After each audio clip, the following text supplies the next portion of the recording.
Ah bah l'élevage c'est hyper important parce que c'est la base de tout quoi.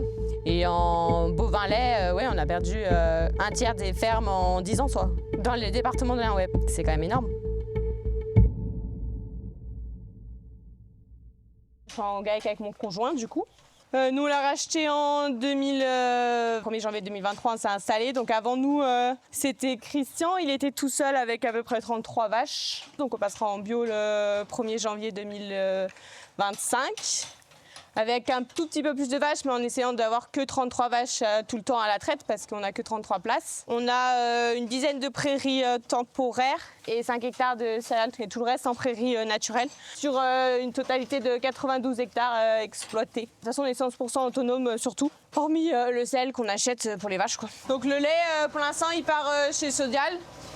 Donc il est transformé en tout produit laitier, donc fromage, yaourt, ou après lait maternisé. Le maire, quand on est arrivé, il était content que la ferme soit reprise. Sur le village, on n'est plus que 2, en vache laitière. Il y avait une école d'une seule classe, il n'y a plus d'école. Le cédant, il nous raconte toujours qu'il y avait jusqu'à 5 bars, il n'y en a plus. De toute façon, on voit qu'il y a de moins en moins de fermes, moins en moins de vaches dans le département de l'Ain, mais même au niveau de la France, quoi. Malheureusement. Du coup, sur 660 fermes en 2010 dans le département de l'Ain, il n'y en a plus que 437 en 2020. Ouais. L'année juste avant où on s'est installé à 6 km d'ici, là où notre fille va à l'école, à côté, il y a une ferme de 110 laitières qui a, du jour au lendemain, qui a dit qu'ils arrêtaient le lait. Les fermes laitières qui arrêtent en plaine plus bas, là, en général, des fois c'est transformé en vache à viande, mais après souvent ça part pour des chevaux ou pour des friches, hein, toutes les parcelles qui ne sont pas bonnes. Et tout ce qui est des belles parcelles, ils enlèvent les haies, ils enlèvent les arbres et puis ils font de la grande culture dessus, quoi. Mais oui, l'évolution du paysage a énormément changé, hein.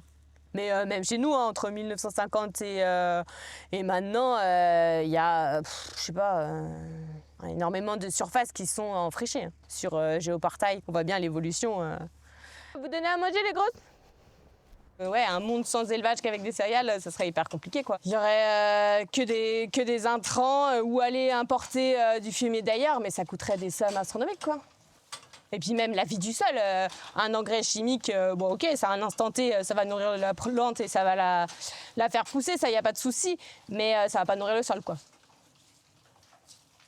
Dans l'Ouest, il y a beaucoup de fermes en vaches laitières et du coup il y a des problèmes aujourd'hui, notamment d'algues vertes, parce que ça concentre tous les fumiers, tout ça qui reste là-bas, quoi. Et avec les porcs et les vaches, il y a trop d'animaux et il y en a pas assez ailleurs, quoi. Il faut importer de la nourriture. Donc ça fait du transport, puis de la pollution, alors que ça serait plus réparti. Bon, il y aurait toujours des zones de déficit, mais il y aurait moins de transport et moins de pollution par rapport à ça. Et les prairies sont quand même intéressantes pour la gestion de l'eau, parce que le sol est toujours couvert, donc elles captent la moindre goutte qui tombe, donc ça évite tout ce qui est ruissellement et ravinement. Et là, on a une grosse partie légumineuse, notamment luzerne et trèfle violet. Ça permet de restructurer le sol en profondeur et ça produit un petit peu d'azote qui est relargué ensuite dans le sol, quoi. Aujourd'hui, on travaille avec le voisin pour faire l'enrubanage notamment. Donc c'est quand même hyper sympa et de travailler ensemble, quoi. Et puis même d'échanger sur nos problèmes. Là, il y a eu la FCO qui est arrivée. C'est chouette d'échanger. Bah tiens, moi j'ai fait ça, ça n'a pas marché. Tiens, j'ai fait ça, ça a fonctionné. On croise les doigts que son fils reprenne. Il a 23 ans aujourd'hui, donc c'est un peu tôt. Mais on espère qu'il reprenne la ferme. On fait partie d'une CUMA pour les pendeurs à fumier et après on a le mixeur à lisier à plusieurs. C'est important d'être nombreux en termes d'investissement, hein. Plus on est nombreux, plus ça divise à part, quoi.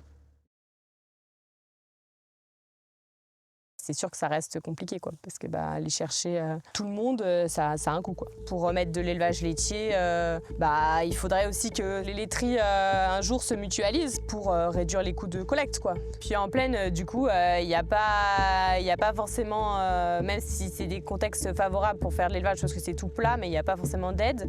Et du coup, il n'y a rien qui incite à continuer à faire de l'élevage, quoi. Alors que en montagne ou en zone un peu plus montagneuse, on a une petite aide compensatoire qui est pas négligeable, quoi. Entre autres l'ICHN, qui n'existe pas en plaine, quoi.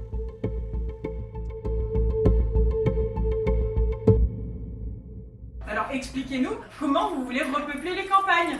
Comment vous voulez le faire concrètement ?